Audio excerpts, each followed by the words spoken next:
And let me go live stream. This just takes me a minute because I'm very careful to make sure I do it correctly. Oh, goodness.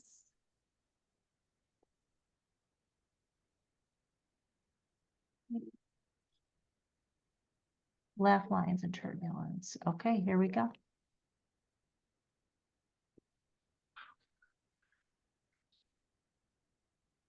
I'll let you know when I see it too, Yeah, when it comes up. So it should be coming up shortly. yeah. Yeah, it usually comes up pretty quick.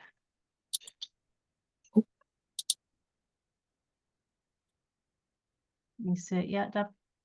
Not yet. Hold on one second. I'm trying to refresh the screen. I have a message that says it's the content of this meeting is being sent to Facebook, Okay. but I don't see it up on my phone yet. Which Yeah, it might take a minute. Okay. So we'll get there. All right. And it's on the laugh lines. Yes, it is. Oh, okay, perfect. Laugh lines and turbulence. Well, we'll get started then, and then I'll just keep checking. So when I'm looking over to the side, that's what I'm looking for. That sounds Yeah, great. Okay. All right, great. Technology is so much fun, isn't it? I love it. Okay, so let me grab your bio, which was somewhere here. There we go. Hi, Jana. Now that we got all our stuff together. Yeah. Where are you guys calling in from? I am from Superior, Wisconsin. So I'm Mhm. way up by the head of Lake Superior near Duluth, Minnesota. Mhm. Nice. And I'm from Chicago. I love it. And I'm in Yeah. Santa Barbara, California. Beautiful. Love Santa Barbara. Yeah, yeah. So yeah, so welcome. Oh my gosh. I have to say, Jana, I already have your book and I started Oh, thank you. Thank you. I'm gonna do your bio, but I just want to start by saying your writing is amazing. You've got a poetic touch to it. I love it. Okay, anyways, I'm gonna start with your bio. Welcome, Jana. Oh, thank you. Yeah, absolutely. So I'm gonna do your bio, but I just sorry about that. yeah, that's okay. Okay, So Jana is an author, visual artist, podcaster, and business owner of www Paint Jamas Paint Jam USA. Yeah.com. She empowers others to find their creative voice through art experiences. Jana is a Santa Barbara Arts Commissioner, 2nd District, passionate about public art. Jana Brody grew up in the 1980s, attending Dodger games with her family. She wrote about having lived through a tragic ordeal surrounding her mother's death by a foul ball at a Dodger stadium in 2018. Speaking out and advocating for fan safety and extended nets led her to be interviewed by ESPN, New York Times, Washington Post, Inside Edition, and People magazine. So welcome, Jana. We are so pleased and honored to have you here. Thank you, Gina, for having me. Yeah, absolutely. So I started reading your book. You started writing this at 54, correct? Yep. Yeah, and 2 years into after your mom had that horrible accident. So tell us a little bit about that journey, like into writing, because it sounds like this is your first book that you did. Have you done any other books? No. Okay. No, yeah, no, I appreciate that. Yeah, so as you said in my bio, I am a master of many things, a jack of all trades, master of none, but I am known as a painter. I'm an acrylic painter. I do, I've been painting all my life. My business is Paint Jam USA. I encourage other people, non-painters, to paint, paint and sit parties and get-togethers. It's like my fun passion side gig. And when I embarked on this, it was, to everyone's surprise, they're like, "You're not a writer. What are you writing a book for?" So a little that imposter syndrome going on, right? And but I truly was a journal writer my whole childhood. We didn't have Facebook, we didn't have therapy, we had journals. So I wrote it all down, and it wasn't until I got married at 30 that I stopped writing, because then I didn't have time, and then life changed, and then we did slowly get our phones and Facebook and stuff like that. So to me, that's like a journal. And Yeah. my husband happens to be a deaf person. So I journal a lot on Facebook, because like that we share stuff. It's not like I can just pick up the phone and say, "Here's what I'm doing now." So a lot of visuals and things like that. So the journey started after things kind of settled down. So the title of my book is Sit Behind the Nets. And the reason I titled it that is because my mom got hit by a foul ball at Dodger Stadium and died 4 days later from blunt head injury and brain bleed, pretty much. So it was bizarre. And you'll see, I'm glad you're reading the book, Gina, because the story unfolds while I'm writing the book, pretty much. In the very beginning, I would tell this story, and people, my mom wasn't sick per se, so it was a sudden traumatic death. And I would, bump into people in my life or family. "Hey, how are you? How's your mom? What's going on?" And I would have to say the line, "My mom got hit by a foul ball and she died." And first, everybody's reaction, their just mouth falls to the floor. "Wait, what? How did that happen? Why didn't I hear about it? And, and what did the Dodgers do for you?" Every single person asked me those two questions. So it just dawned on me to ask myself those two questions. I'm like, "Hey, how come nobody knows about this? How come the Dodgers are covering this up?" Kind of thing. It happened to be a World Series race that year, 2018 too. And there was just Dodgers, Dodgers, Dodgers everywhere. And I was just like PTSD, I'm like, Oh. Thankfully they lost to the Boston that year. But so when I dug in and decided to instigate, why doesn't anybody know about this? And is my mom's story unique? So I started Googling, death by foul ball injuries. And a story came up. It was even dated that same year, April of 2018. Willie Weinbaum of ESPN was congratulating MLB for doing such a fabulous job of extending the nets to the dugouts. It was something new that they had found that people were getting injured, and they decided to extend the nets to the dugouts. And one person died in 1970. So we are saving people from injuries. It was like a positive article, April the same year. So I just wrote that guy right back up, like, "Hey, how do I get that statistic changed? My mother died by a foul ball in August." And first question, "What? How come I didn't hear about that?" So thankfully, this amazing journalist from New York, I should say, not LA, nobody on this side of the coast, was able to take my story and just blast it everywhere. And then because of ESPN, every single reporter in the world would call me and my dad. And I had interview after interview after interview. And I became kind of like, not desensitized, but I was able to tell my story over and over without crying.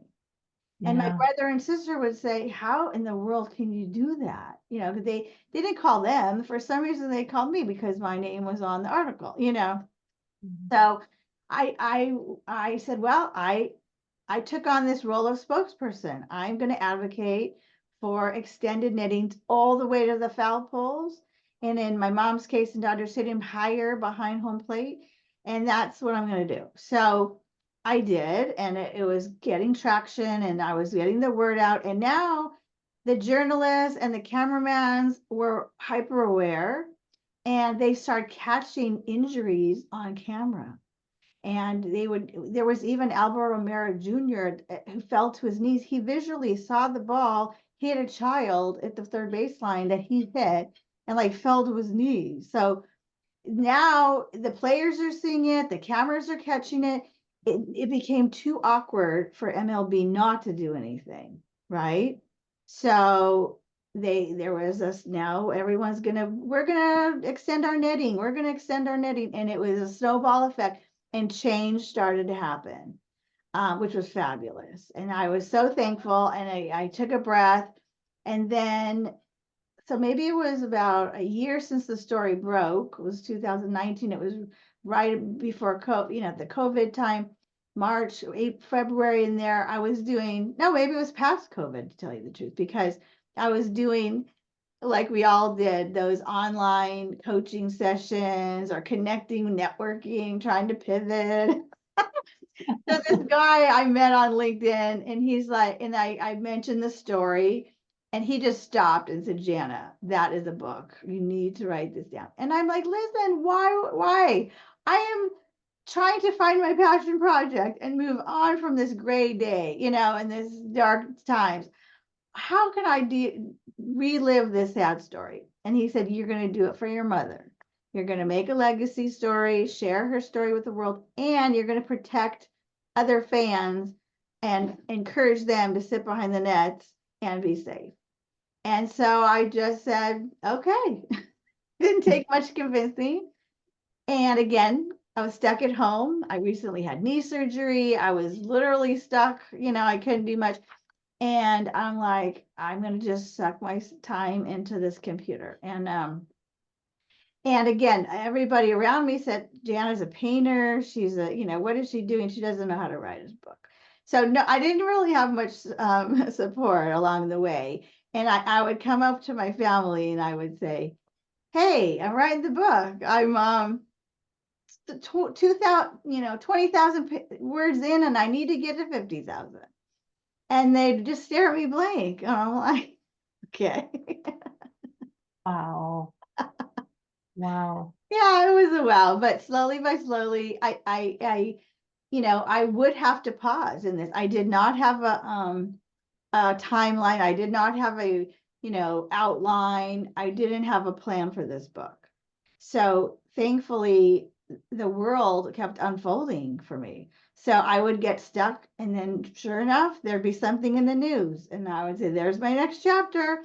Something happened, and then all the way to the end of the book. One of my favorite chapters is at the end. No spoilers, Gina, but my daughter, who lives in New York, went to the Tony Award-winning play that year. Was called "Take Me Out."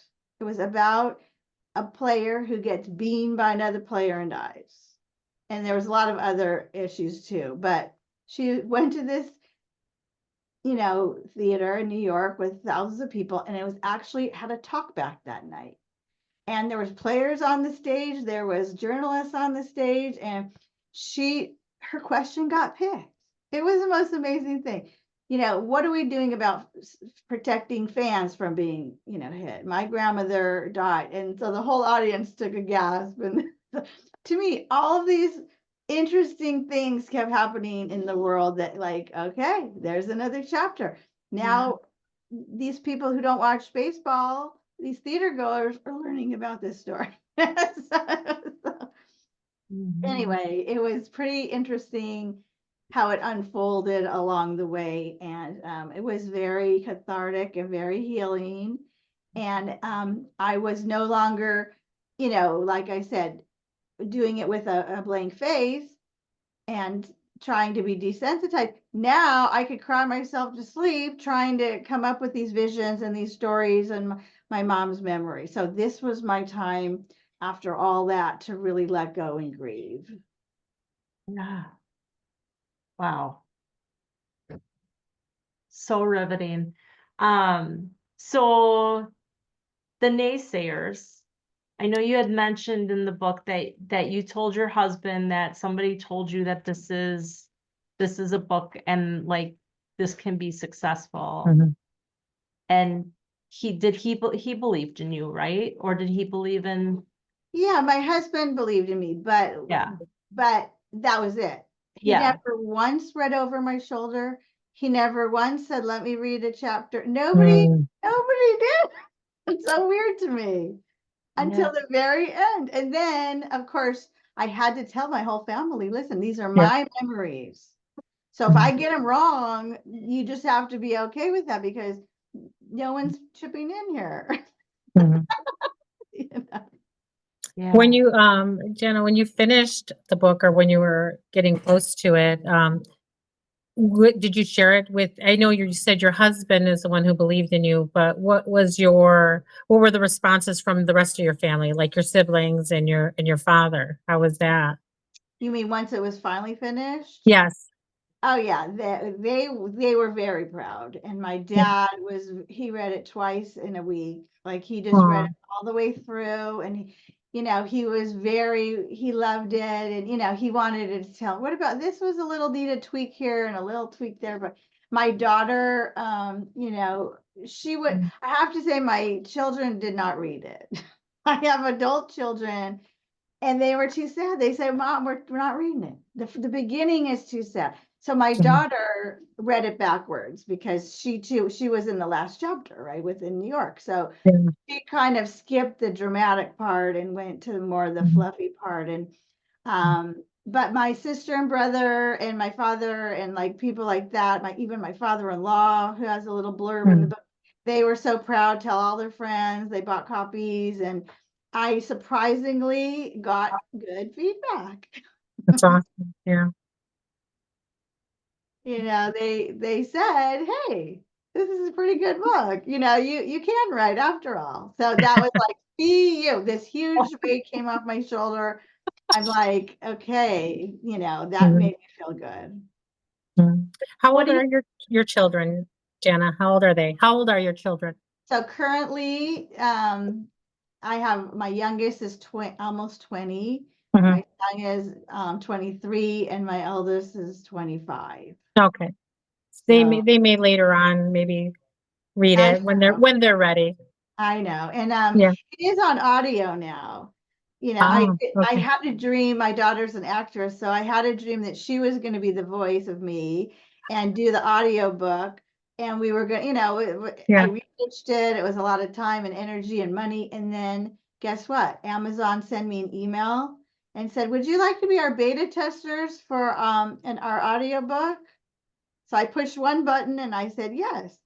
And then they gave me 10 voices and I pushed a second button that I liked the voice. I pushed the third button and it was live. 3 buttons and my book was live on audio. So I'm like, That's awesome. sorry to my Yeah. daughter, but that was awesome. does it sound like I your like it. I your picked it. influxes and all of that? Mhm. And I mean, I didn't read the whole thing. I mean, I didn't listen to the whole thing. I Mhm. just listened to the beginning, and let her go with it. The one question I do ask people who have read it, I go, what about the Yiddish words? Did she get those right? And I don't know, because not everyone's Jewish, so they don't know if it was right anyway. Yeah. Yeah. What I find interesting is how you said you used to journal as a kid Mhm. and then stopped journaling, and then now you've kind of used like social media as a way to communicate. But that you took all these events that were happening during your process of writing the book. So essentially you were journaling again. Mhm. It's interesting that you came back to that. Yeah, I always love it. It's just a time consuming, Yeah. now, job and kids and this, it really was when I was younger, like a therapeutic thing, or I traveled a lot around the world. So I journaled all about that. Again, we didn't have phones back then. Right. That was the way to document everything. Mhm. Now we just document it with photos and one-liners, right? Mhm. Photos of your hamburger. Very fast paced and very, you don't have time to think about what you want to document nowadays. It's just so quick, so quick, so quick, just like TikTok or any other social media platform. Yeah, that's so true. Yeah, Mhm. absolutely. What do you think that you learned most about yourself through that process? Since like you weren't a writer, but you always did the art stuff. and you had people saying, you know, you're not a writer, what are you doing? And then you kind of had that voice in your head wondering, should you be doing this or not? What do you feel like at the end of it all that your biggest takeaway? Yeah, I want to tell everybody to use your voice for good and, speak out. You don't have to write a book, but speak out and get the message out there and ideally make change in the world, because there's so many wrongs that need to be righted. And just to take on Major League Baseball was a little daunting, but I was just one, piece of the puzzle that made big change. I feel like I am very much part of, fan safety today. And, we watched the during the World Series or one of the playoffs game, there was a broken bat that just splintered and went flying. And guess what? It bounced right off the net. It didn't hurt anybody. And it was when people texted me, "Hey, did you see that, Jana? Go net, go!" So that is what it's all, meant for. And again, and personally, I feel like my mother's death was not in vain. Something good came from a tragedy. So I always encourage people, to be, courageous, try something hard, but, get the word out there. And even like a lot of people don't read. So even if you read the title, you get the message, go to the game, support your friends and family, but buy that ticket and sit behind the nets and be safe. Yeah. Yeah. I forgot what I was gonna say. Brain fog.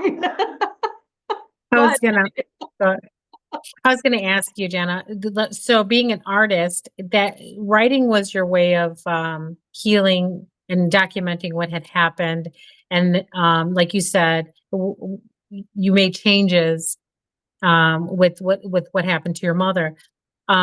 Did you have any artistic expression that you did during that time as well? Being an artist, well, you were an artist at first, but how did you express yourself artistically, or did you, to get through all of that?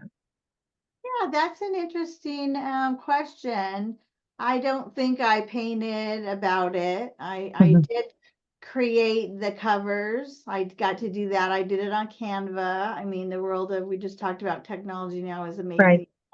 I got to be creative, make the covers and put her picture on the back and that kind of thing.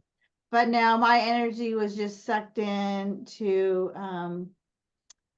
writing the book. And I did I mean, you can see behind me, it's kind of an interesting thing.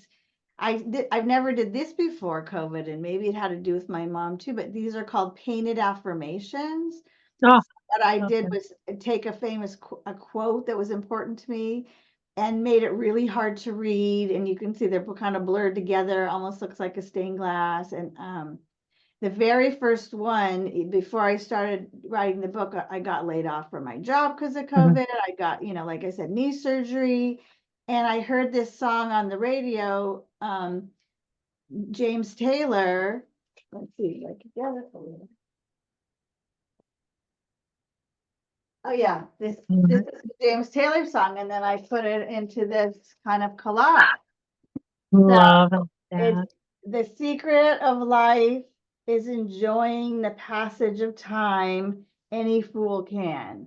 So here I was stuck on the couch with no job, and I couldn't walk. It was pretty depressing.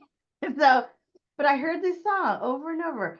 The secret of life is enjoying the passage of time. So I just kind of got in the mode. And I guess, these kinds of creations were coming out and, in a different kind of way, but nothing specifically about grief, I don't think.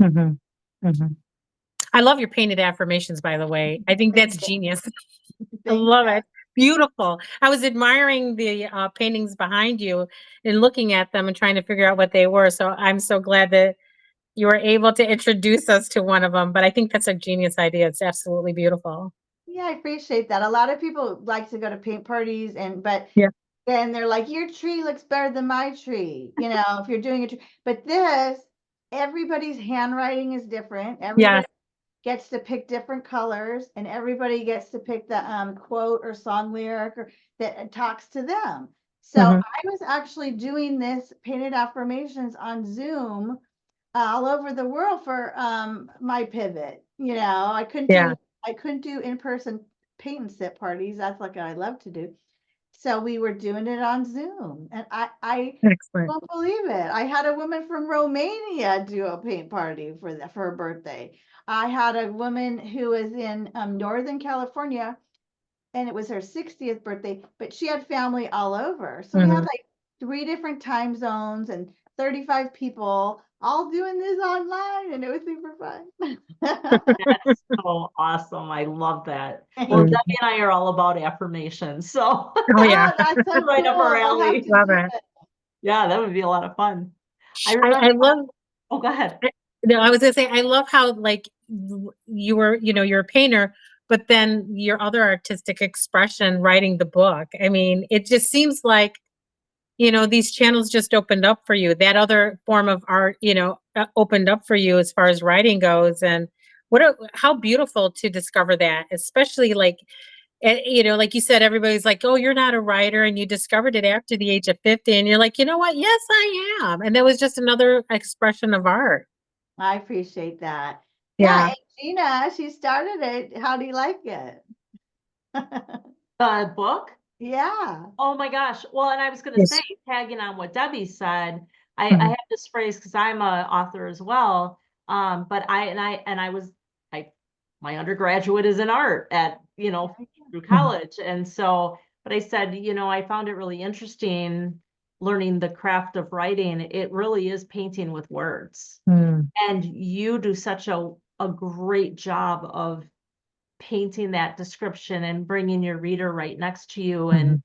Um, and what I love too, and I was going to mention this, is that you began learning more things about your mother that you didn't know Yeah. through It this was, whole process. yeah. I had to do a Tell us little about that a research. little bit. Yeah, Yeah. Wow. I had to ask questions. I had things you take for granted. Yeah. But I do believe that, and I think, Gina, being a visual person, a visual artist, I have these images in my head, Yeah. like the colors and the vibe, Mm. and they came back to me all this time later. It's pretty interesting Wow. that I could find them, and I didn't journal about that. They're just in my head. So I think being a visual person, I see the world in a color, whatever. I can remember the images. And then Yeah. thankfully I was able to put them down on paper that wasn't boring. That was my goal. Gina said before you came on, Jana, she was just saying, Debbie, oh my God, this book is amazing. And she was Oh, talking about how well you described certain things in the book. I mean, she explained how just captivating it was just from like the get-go reading it. So Gina couldn't say enough about your book thank you before we so came much. on. So Well, that is what's validating. And I could tell, the naysayers, my family who didn't believe in me, but thank you. Thank you. Coming from a fellow author, that feels so special. Yeah, absolutely. And I loved in the beginning where you Mhm. really toyed with how do I start the story? Kind of like delving into that like writing process and how you're going to do this and how you were Mhm. instructed to do it and how like you had this goal of writing all this stuff in like certain amount of days and then it didn't pan out that way, but you Mhm. just kept like readjusting and making it work for you. And Yeah. that like what I guide other authors to do is, like people might give you advice about how to do it. Get up every morning at 6 a.m. and write for Mhm. 30 minutes. But that doesn't always necessarily work for everybody. That may not Right. be creative brain is working the best. So I loved how you just kind of kept tweaking and making it work the way you needed it to work to get the book done. So just amazing. Mhm. Thank you so much. Well, that just made my day.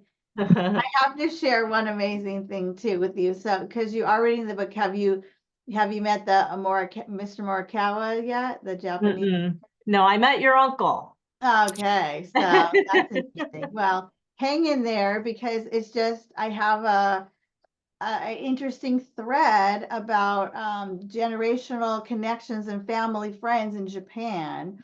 Oh, wow. And yeah, it kind of unfolds. And it's interesting because I went to 2 baseball games in Japan where they have netting 360 degrees around the stadium. Wow.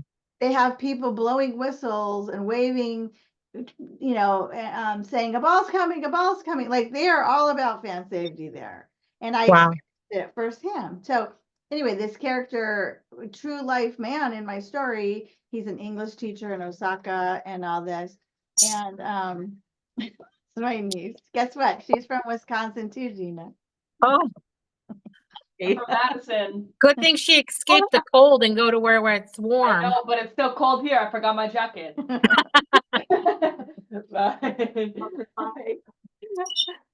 So cute. So anyway, so this man in our life, very important, is a Japanese English teacher. And guess Mhm. what? He got his students to read my book as a textbook. Oh my goodness. So 280 kids in Japan are studying English. You know how you have to read this passage and answer these questions, right? And when you're studying English or a language, so he's using my book, and he's in it, so he feels all excited about it. And the kids are interested because it's the Dodgers, and they're all about Ohtani and watching the World Series. There's all these threads that kept going. And just this week, I did 7 hours of Zoom, like 8 o'clock at night, every night in a row, to the class. And they would all stand up in English and ask me an English question, and then I would answer, and my simple, as simply as I could. And they were asking me questions that were heavy, or like unlayering more stuff, and I had to like get Wow. carried on the like it was emotional. But just the fact that this is 6 years later, the book is not, it's 2 years old. I am Zooming with Japan, and the stories is enlightening younger kids and empowering them to speak out and use their words. And I mean, you just never know where it's going to take you. I think your mom would be like, and is super proud of you. Like, Mhm. I bet you never imagined in a million years that after you wrote this book, it would like keep giving back to the world in different ways. Never. I never really did. And again, I'm not a huge, I'm not a big marketer. Because it was self-published, I'm doing my own marketing, and I'm looking for podcasts like you guys. I'm sharing. Yeah. It's fun for me to keep it going. And Yeah. it definitely ebbs and flows, but yeah, it's a challenge, but it's amazing. And that one alone is amazing. Like to see Yeah. these kids, and they're really special. Really Well, and the message that you're driving with that, right? Yeah. And everybody deals with trauma and horrible things that happen to them in life in different ways. And I don't know that there's any right or wrong way of grieving or doing that. But what you've done is taken this traumatic, very traumatic thing that has happened, and you have taken it and you have done good with it. Yeah. And made positive change in our world. And that's a lot of like what my book is about. My next book is like finding a positive. What is a positive? And the positive is like getting those nets up, right? And I'm sure you've had a lot of other positives that have come from it, but I mean, you're showing an example of how you can take something really bad that's happened and okay, how can I make this better for other people, or how can I help other people through this experience that I had? And that's like, loved your one sheet that you sent to, I was like amazed at your story, and I'm like, oh my gosh. Thank you so I'm much. googly. I mean, I just love your outlook on it. I appreciate it, because it really does, it healed me, and hopefully it's healing others. And Yes. even non-baseball people are like, oh, it reminded me of my grandma or my mom. And, it's like it wasn't just about baseball. It wasn't a documentary, In Yes. fact, I did get encouraged to send it to official literary agents. And the first one that really was interested and said, yeah, I think, we'll look at it, we'll read it. They came back and said it was opposite of what you said, Gina. It was too emotional. It was too journalistic. It wasn't documentary enough for the mainstream of the world. And I'm like, oh, well, I'm not changing it because this is my voice. Yes. This is my story. And my dad was turning 90 at that time. And I'm like, I got to get this book done before his birthday. Yeah. And so that's when I decided to self-publish. And I'm happy I did, because Fun. it's not about, I don't know. I'm doing the best I can of getting it out there, but At least you followed your instincts and you Yes. did what you felt like you had to do. And I think that is such an amazing thing, especially being someone who hasn't written a book before, going through this phase of life, being a new author and everything.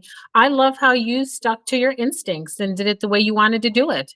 I think that's amazing that you listened to yourself. You didn't let other people convince you on how to write it, and look at how wonderful it turned out. well, I appreciate that. And again, I did not want to Yeah. wait 5 years for another literary agent to say, yeah, like Yeah. I had to take a class on how to write a query letter and how to do all this. And I just was exhausting. I like didn't want to, it was like writing another book. So I was like, I'm just gonna get it out there in the world. And the most amazing thing when you get to the end, Gina, you'll see is that because I, paused, like she didn't take it right away, or, and Mhm. I was able to add at the very last chapter. Another thing happened in the news where minor league baseball announced that they were now going to mandate extending the nets, and they need to be done by the end of 2025. Mm. So I had one more yay thing to put Yeah. in there. Like, wow, that's what we were waiting for, was MLB, the minor leagues, to do it. And we're still pushing for colleges, and we're still pushing for, Yeah. it to happen. I don't know why they gave them 2 years to do it when it only takes Mhm. 4 days, kind of thing. But again, I was able to sneak that chapter in and say, okay, it's still evolving, kind of thing. Yeah. So I appreciate you. Thank you guys so much for you're making my night. Aw. Well, you're Well, making our night too. yeah, absolutely. I love too that it was, you wanted your voice in this, and that's the one thing with, traditional publishing is they can change your voice, they can do whatever they want with it. Mhm. But the other thing that I find so moving is that you know more than a lot of people that we're not guaranteed tomorrow.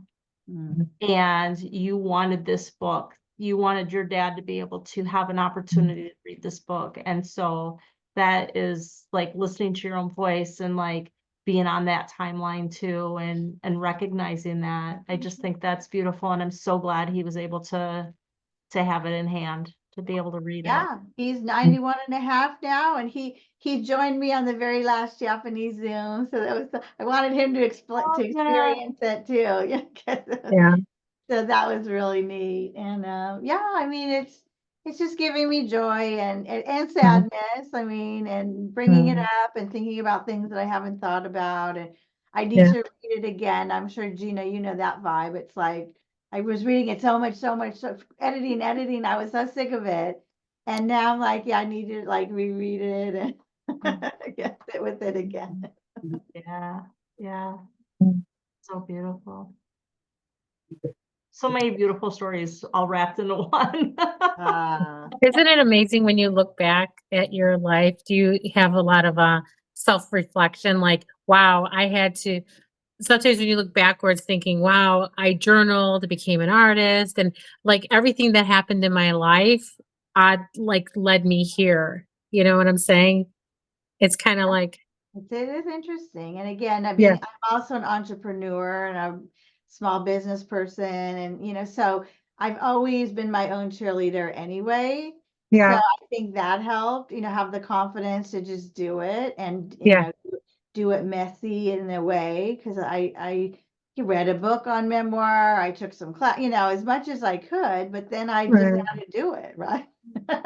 Yeah. And a lot of people say, "Oh, I have a book. I always dreamed of writing a book, but I just never could really do it, And so I am very proud, and I always did want to write a book. Mhm. I always thought I would take those journals and write like Diary of a Valley Girl, because I was a Valley girl in the 80s in the San Fernando Valley of California. Totally, Totally. Yeah, yeah. I think that would be a very funny story. And then I currently, my husband's deaf. I mentioned that. So there's so many funny stories and like how to Mhm. live with a deaf person in in your everyday life. He's oral and he speaks, but he can't hear, and so he leaves the water running when he washes his hand because he doesn't hear the water. He walks out and the water is running, things like that. I'm like, oh, this could be a very funny book too. But it is a little exhausting. So Gina, I don't know Yeah. how you do more than one. Like, how do I motivate myself to do it again? Yeah. Well, I have to see, because like my transcript was one, so ended up being big enough that it was 2 books. So she Oh, nice. publisher split it. So the second book Mhm. really like, yeah, I had a lot of editing and stuff to do, but it was pretty much written. That's awesome. That's awesome. So we'll see how the next one goes because I'm working on that. It is exhausting, but it's so rewarding. And knowing, like, if you have this purpose of changing, making a change in the world, I think Mhm. that, um, I think it's so rewarding, even if you've changed like one thing or one person. Mhm. That one broken bat bounced off the net. Like that Yeah. to me, Huge change. that would have definitely nailed someone, Yeah. So Yeah. those are the moments where I take a breath and I'm like, phew, thank Mhm. goodness. Yeah, So yeah, love that. yeah, it was definitely a preventable death. Yeah. I mentioned in the book that it happened to a boy in 1970, Dodger Stadium, Manny Mota hit a line drive and nailed this kid in the head too. And so, why didn't they put up the nets 1970? That's, Yeah. there's different takes you can take. I can get some podcasts I go on, they're all about the angry side. Yeah. Mhm. Why didn't they do anything? And, Oh, yeah. it's like big tobacco. They knew in the 1950s and 60s it was bad for you, but they sold it to us anyways, Anyway, yeah. Yeah. So it's just about the big money and that kind of thing. So that part is kind of upsetting, and that's why Yeah. I don't really cheer for the Dodgers anymore and that kind of stuff. Yeah, It's not the players' fault, I tell everybody. It's the organization. Yeah. right. Was that Well, an eye opener for you when all this happened to see how, like you said about the money, like how things are handled on in a big corporate level, stuff like this? Oh yeah. Yeah. I bet. It's disheartening, Yeah. And on the back of the ticket it says enter at your own risk. Mm. So they are covered 100%. And my Yeah. mom died, which is I want to say is fortunate, but there are 1,400 people a year were getting injured, and they're Mm. living with chronic, headaches and brain Mhm. damage and one eye and things, and they got not one dime from these billion-dollar companies. If you slip at the market Yeah. has insurance and they pay your medical bill, right? Right. On MLB. So those things really disgusted me. And that Mhm. was like a bigger mission. I thought, oh, what if we could get, a 0.5% of something of the popcorn sales or of their salaries or some Mhm. teeny little amount could go into a fund to help Yeah. these people. But then that would be admitting there's some fraud, Yes. Yeah. so Right. anyway, I try not to think of the angry part and the sad Right. part. Right. Focus Right. on the positive, like you guys are saying, and Mhm. and just hope that nobody else getting injured. I Mhm. still recently a ball was going into one of the announcers' booth. They were Mhm. perfectly open. So I don't Yeah. know. There's always improvement everywhere. Mhm. True. Some people say you can't protect every seed, but there's definitely, you'll see, I talk about it in the book too. there's definitely hot seats. There's definitely the Yeah. danger zones. Yeah. And the players were familiar with these. They would literally, if they got comp tickets or something from the team, they would move their families away from these seats. Wow. Yeah, they knew it, that these are the hot seats, that there's a danger. So the players knew, everyone knows, Mhm. that Wow. was hard to find those facts out, Right. Right. Yeah. Wow. If you could give advice to anyone, because I know you said you had kind of that imposter syndrome going on, Mhm. people telling you can't do this, or even just from experience of being in your 50s and your process with all of this, what advice would you give to women who are younger than us and who are coming this way? What, what advice would you give them? Yeah, well, again, I would just say, be, be confident and strong in your beliefs, and you know the right from wrong, and Mhm. you have a chance to speak out against something that is wrong. Use your voice for good. I mean, that's Mhm. kind of my message in everything. If it's even an Perfect. art piece or writing a book or Mhm. a podcast, just share your story and help another person, Mhm. or prevent another person from getting hurt, or or building camaraderie, that you're not the only person this happened to. So yeah, I would say don't be afraid to speak out, and just again, I think as me in my 50s, I have way more confidence than I did in my 20s or my 30s. It's life experience, right? Right. So it's easy for us to say, but I would just say, just stand tall and do it, speak out. That's what I Yeah, Mhm. because as women, we're silent, like we're silenced quite a bit by oh gosh. society. Still Yeah. today, yep. Yep. And you're not being a nice person, you're not being the sweet, gentle person if Mhm. you are speaking out. And so yeah, I love that messaging Mhm. too. Especially the older we get, I feel. You're taking you have all this experience being at the age that we are. We've been through so much and learned so much. But then there's this, slight ageism going on, when once you hit menopause. I hear you. I do. Yeah. I think but I feel like, menopause even gives you that confidence to say, well, this is the way it is, take it or leave it. And Exactly. it's a little amazing to think that, we're going to live to be 100. So there's a long way to go, right? So in a Definitely. way, we are still young enough Yeah, to help other people, for sure. Yeah, and I love that you have a choice too. That's another message that you have here is like you have a choice. You can either be really angry and go in that direction, which really doesn't. I mean, some anger probably drove this for you Mhm. a little bit, but you have a choice to just be angry or take the other path of, okay, like trying to help others through yeah. this experience. I So agree. And even in the book, I try to tell my kids, it's funny. There's funny things. It's enjoyable. It's only this one beginning that's really sad because they lived it too. yeah, Get over that and read the book. Come on. Give it- get over it. You're gonna keep selling it to them. I Yeah. am.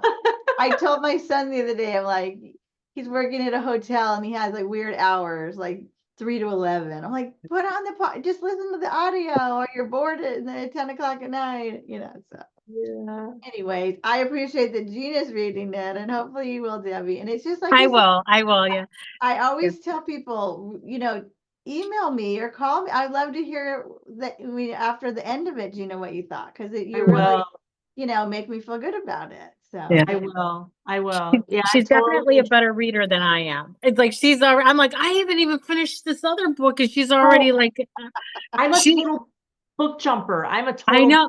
And this one, I'm like, unless it really catches me, and then I'll just like, keep blasting through it. And this one's really catching me. So I think Yeah. I'll be done with this like by next week. yay. Events tomorrow and Sunday. So, but yeah, absolutely love it. And it's an easy read, and the way you write, Yeah. I don't get caught up in like sometimes when you're reading something, you're just like trying to decipher what the heck's going on. But it's very like very cleanly written. Love it. Oh, thank you. Thank you. I Mhm. appreciate that. Yeah. All right. Well, if people want to learn more about you, or if they have more questions, what's the best way that they can reach you? Yeah, so my name is just Jana Brody, JanaBrody.com. I have a little website that you could read about more. And my book is on Amazon, and it's all Amazon outlets too. So it's Sit Behind the Nets and Jana Goldblum Brody. I felt it was important to put my mom's name on there. Oh, you have to flip it over. I put my mom's picture on it. Yep. That was another, there's so many miraculous things happen at the game. My dad had the presence of mind to take a photo, and he didn't know how to do a selfie. That's why that scene. And it was that day, right? That It was that that day. night. Wow. Yeah. I know, that's a wow that we have Yeah. that. Yeah. So yeah, a lot of wows in there. You'll see. So anyway, I appreciate you guys letting me share my story. Yeah. Jana, thank you so much. We appreciate having you here. Yeah, for sure. So I don't know, my screen says preparing live stream, and it said that during the entire thing. We are live on Facebook. Oh, we are. Yeah, Okay, we perfect. were. It's not Yeah, even- so that's when I keep looking over, that's what I'm looking at, is to see if any questions come up in our chat, so that we can answer or address. So I haven't seen any, but we are live on Facebook. So Yeah. I know I know it's like the Friday before Thanksgiving, so people are probably out shopping. Yeah. But we do have people that come back and watch the episodes, and they comment, stuff like that. So what we'll do for our listeners is we're gonna drop Jana's links in the chat. Yes. In the body or whatever. Yeah, I could do that now, actually. Yeah. So we'll put all her links in there. So if you do have questions, you can reach out to her. Definitely pick up her book. It's amazing, you guys. And I'm really looking forward to finishing it up. Yeah, we're just so thrilled to have had you. And yeah, keep on making changes, Jana. Thank you so much for changing our world. I appreciate you very much. Thank you so much. And I can't wait to check out your art, Jana. Yeah, and I'll come on and do a paint party for you. I would love that. I love that. I was an art major in high school. I was, I drew and paint and all that stuff. So my heart is still in the art, in the visual art, So. Yeah. I'm gonna stop recording. Okay.